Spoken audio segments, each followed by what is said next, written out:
Yet again, we have some massive updates, stories, and big transfer developments to get through today, my friends.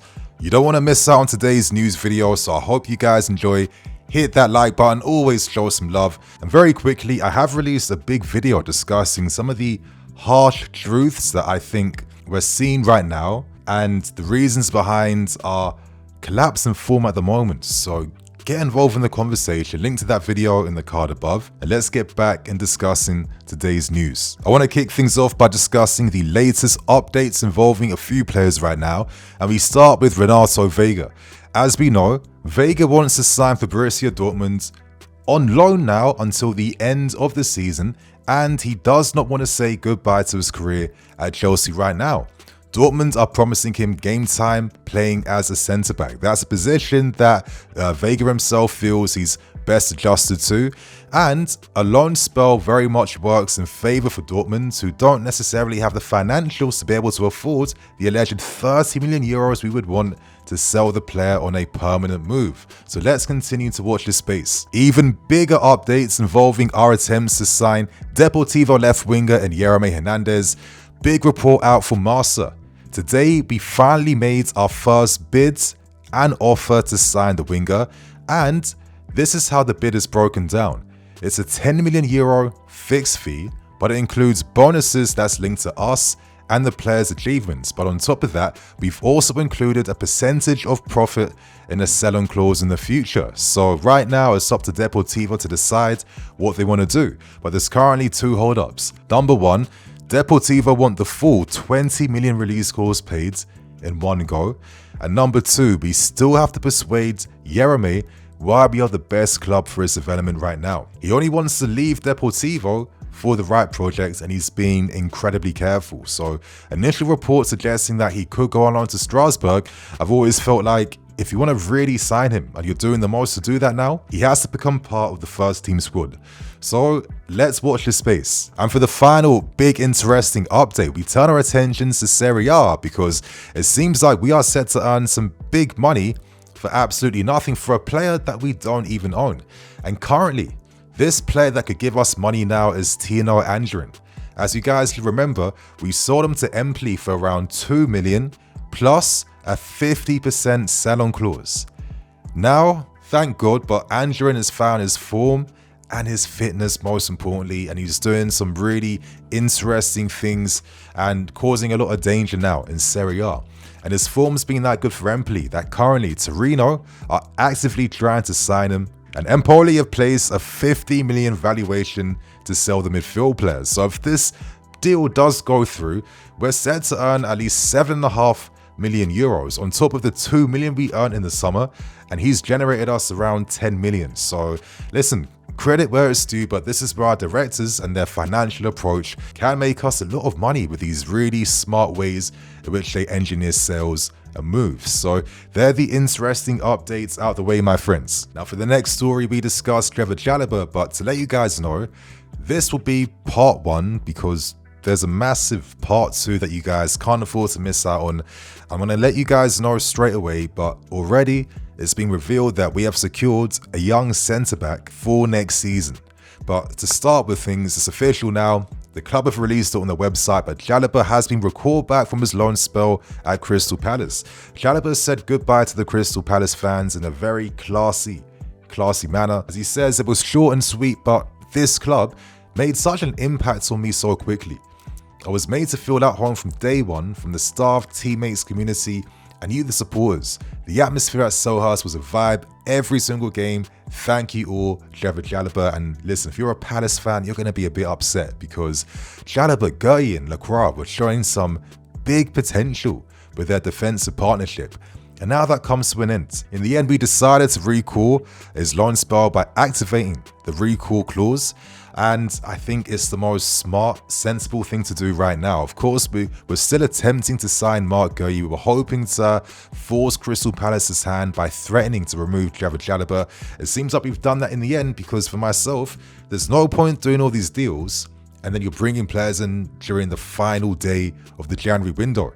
When you sign in January, you're signing so players can come back straight away and impact the games you're set to play in January. And we have a massive game coming up against Man City, and I think that's one of the reasons why we were like, if we can't get Mark Guehi in time, Chalobah's coming back, because I personally feel like with how things are going right now, this Man City game is set to be an important, massive game in January. Anyway, it does feel like Chalobah really is Jehovah's son for a reason. And listen, when you've got good energy, good character, a good soul, you know, good things can come to you in life. I've always really liked Chalobah, and I have to say it was an absolute disgrace how the club exiled him, a guy that's been here since he was 8 years old, someone that lives and breathes Chelsea Football Club, that knows exactly what it means to have Chelsea mentality and to impact that on his teammates. I mean, near the end of last season, he was probably our best defender, came in with important goals, and his leadership role was growing even more behind the scenes within the squad, and we're missing leaders like that. I think it was insane that there were suggestions that he would not make it under Maresca. I thought some of the reports that came out were absolute nonsense, and it got me questioning some things at the football club, because one thing we know is that data, advanced data metrics, that is like one of the prevalent things we are using in terms of, you know, that being the roadmap to success at this football club. But there's no way the numbers can tell me that Chalobah would have suffered under Maresca, when this is a guy that excelled under Thomas Tuchel, surprising all of us during that season. This is someone that's shown versatility playing across the defensive line. This is someone very comfortable playing past the halfway line. And this is someone who always comes in with clutch goals every season since he's been playing for us.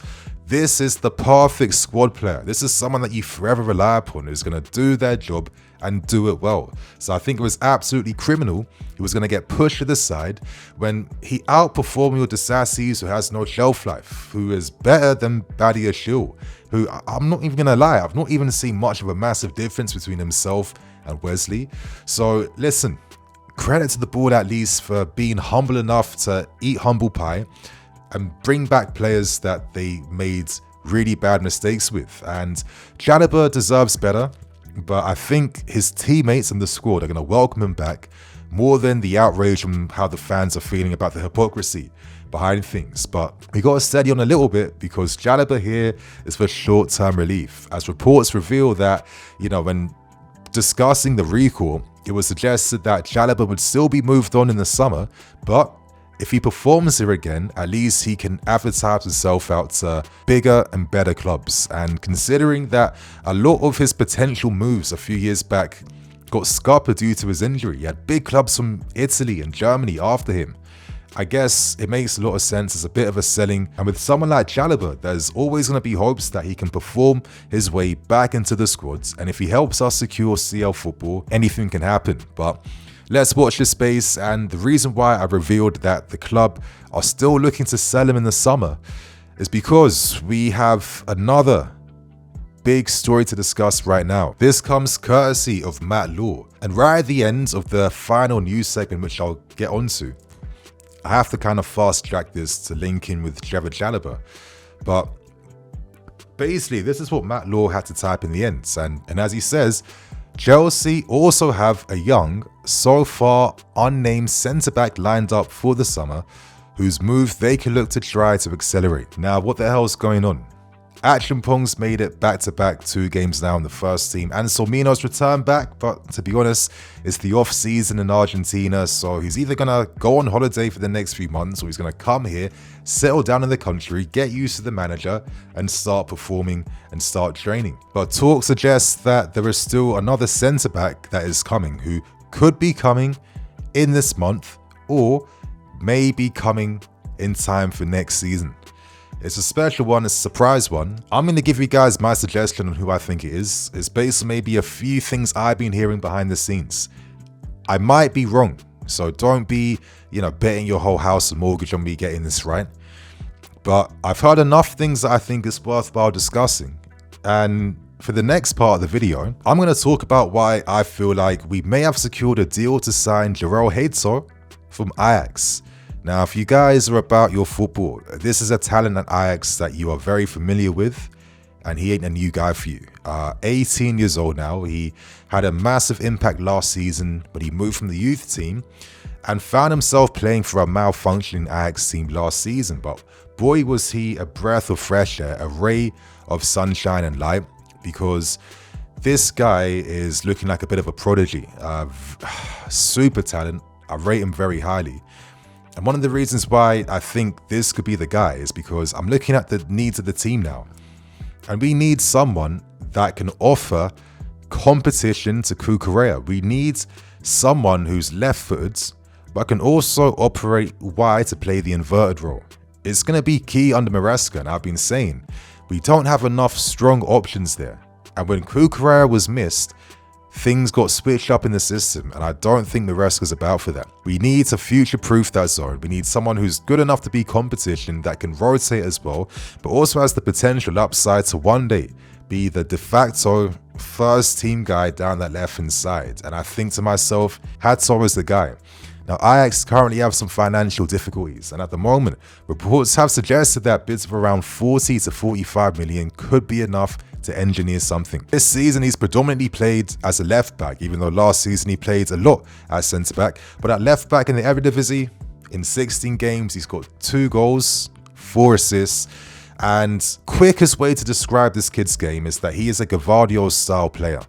He's in that same profile and mold where he can play wide because, boy, does he like to attack. Boy, is he comfortable carrying that ball, beating the press, playing through lines, and contributing in the final third. When you have defensive talents that good, I understand why the roles of an inverted, tactical option exists in the game as they do. And Hato has that, and you're seeing that with the assists and contributions in the final third. But on top of that, I mean, the guy for me is a bit of a prodigy, stupidly comfortable on the ball, comfortable playing under pressure. It was a pressure cooker situation last season at Ajax. The fans were turning, things were getting a bit mad, but this guy was able to rise through it all. And it makes a lot of sense because he was seen as the best of his class in the Ajax youth team academy. And normally, if you're an established player who's seen at that level, coming from famous institutions known for producing some of the game's best players, this is no joke thing. This is something you have to pay attention to. And if anything, this is the type of youth signing I'm here for. Listen, we're signing too much youth, but the only exceptions I will ever make is if it is your Esteval Williams and your Andre Santoses and your Hatos. If you're not getting them, you don't need to be buying your Veigas and co. I'd rather see experience scattered around the team now to help with things. But I think on the left-hand side, the experience of a Cucurella and the excitement of a Hato, that is pretty decent balance. If we can create that squad balance more consistently in midfield, probably in defense, and I think definitely up front, 100% up front, that's going to add something that's going to boost the overall quality of the squad. Already, he's a Dutch international player. Already, he's been playing in Europe. I mean, as a team, this is like real wonder kid stuff. Like the serious real deal. I think this kid has a lot of upside to his game. I think he's going to be a very interesting, best of class type of player in the future. That doesn't mean at 18, he's got everything perfect. Of course, it's natural. You need to get more minutes under your belt. Little things like the boring stuff, your body shape. Maybe at times he's a bit too prone to having to tackle from behind because he's caught too high up the field, or he's coming in from the wrong angles trying to counter press. But these are things that can be worked upon, and this is a fast learner, and it's not going to take him 5 years to master these important details in his game yet. And it helps when you have a fantastic attitude, like a proper perfectionist type of mindset. It's very similar to Esteval William. I think when you have head screwing on that young, it's a bit of a scary thing in terms of the development and potential of these types of players. Honestly, I could really go on and I could dedicate a 20-minute video discussing him. I'm going to try and do a player analysis video because, yeah, I've always really been a big fan of him since I found out about his exploits last season, and I'm that type of nerd. I like to follow the next big things and what they're doing. So, my friends, that's my hunch. I think we could be securing who future-proofs the role. Share your thoughts and opinions. If you disagree, let us know who you think this centre-back is going to be, and comment below, man. And very quickly, obviously, we discussed the latest updates involving Nkunku and Matisse Tel. Today, Tel, yet again, is not playing in the lineup. He's on the bench. And as we know, Tel is a player that we made inquiries for in the summer. And the reason why we've done that is that our director, Lawrence Stewart, who's like a expert of Ligue 1, this is his absolute dream target, Matisse Tel. This explains why there's efforts to try and negotiate something. And if we get encouragement from the player and from Bayern Munich, things can happen. At the moment, Tel, being the kid he is, he doesn't want to leave Bayern feeling like a loser. He wants to still make it there. But if we offer him a good project, then that's the important thing. Something could happen here. Personally, I think Tel is just not what we need for our team's needs at the moment. I feel like, get that experience number 2, target forward. Now we're talking, and you're actually getting the best out of your teammates. That's still my thoughts on that. But regardless, we move on to Tino Anjorin, and we've slapped on a 65 million valuation because we see him at the same level of a Kvaratskhelia who's gone for a similar amount of money. It kind of makes sense because remember, Nkunku's allowed to go if he wants to go. He's still highly rated. The directors can't force the manager to use him in the team. But we did big efforts to try and sign him. But actually, I think it might have been a move that was engineered in advance by Todd Boehly, because at the time, from what I'm hearing, Thomas Tuchel was the original proponent of Nkunku at the football club. And I'm sure you guys can envision what could have happened if Nkunku was in that front 3 under Thomas Tuchel. But things change, things move on. And currently, he's got aspirations for the World Cup next year. He has to play, and he's still a world-class player in my opinion. I mean, I'm going to very quickly say, the big thing I noticed is that the team don't know how to operate with Nkunku just yet. Maybe outside of Nico Jackson a little bit. And I think that's because Nkunku is a smart player. He plays in gears. He operates in first gear. And then all of a sudden, he explodes into third gear, skipping past the player, entering spaces, just changing up the direction and speed of the attack just like that. He's that type of player. He's a thinking man's player, very intelligent. He's a weapon. This is why he finds himself in great scoring positions inside the box. But unfortunately, these are positions that this young team, who can sometimes play at 100 miles an hour, too much at times, they're not in sync with the rhythm. And that's what I'm trying to get at. The rhythm in which Nkunku plays at, because that's what the real smart pros do when you're kind of mastering your game. You don't have to force everything now, yeah?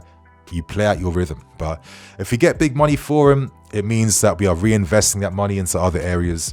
So right now, we wait to see what happens between Bayern and ourselves, because you'd imagine with the valuations we're going to set for Nkunku and the valuations that Bayern may set for Tel, Bayern want to make sure that they're going to get as minimal offset as possible in securing Tino Anjorin. So that's all the reports. Big news, get involved, and I hope you guys enjoy the video. Cool.